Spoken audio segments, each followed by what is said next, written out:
Personality disorders എന്ന് കേട്ടിട്ടില്ലേ? അതിലൊന്നാണ് NPD അല്ലെങ്കിൽ നാർസിസിസ്റ്റിക് പേഴ്സണാലിറ്റി ഡിസോർഡർ. ഇത്തരത്തിലുള്ള പാർട്ട്ണറെ കൈകാര്യം ചെയ്യുന്നത് ചലഞ്ചിങ്ങും ഇമോഷണലി ഡ്രെയിനിങ്ങുമായിട്ടുള്ള കാര്യമാണ്.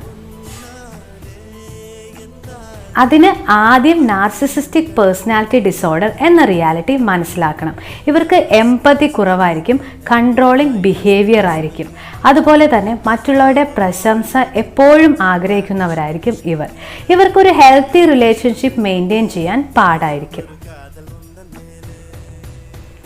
അവരുടെ ഇത്തരത്തിലുള്ള ബിഹേവിയർ അവർ തനിയെ മനസ്സിലാക്കാതെ അതൊരു പ്രോബ്ലമായി കാണുകയോ മറ്റുള്ളവരോട് ഹെൽപ്പ് ചോദിക്കുകയോ ചെയ്യില്ല.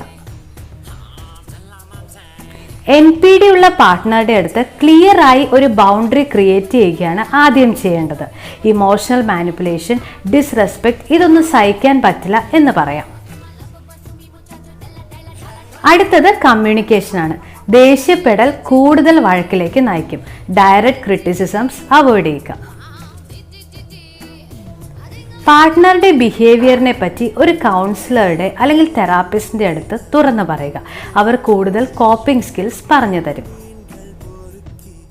ഒരു സപ്പോർട്ട് സിസ്റ്റം ഉണ്ടാക്കിയെടുക്കുക. വിശ്വസ്തരായ ഫ്രണ്ട്സിനോടോ ഫാമിലി മെമ്പേഴ്സിനോടോ കാര്യങ്ങൾ തുറന്നു പറയുക.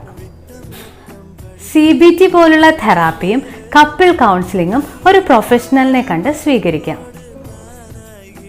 നിങ്ങളുടെ സന്തോഷമാണ് മുഖ്യം. ആവശ്യമെങ്കിൽ ടോക്സിക് ആയ റിലേഷൻഷിപ്പിൽ നിന്ന് ഒരു വാക്കവേ നടത്താവുന്നതാണ്.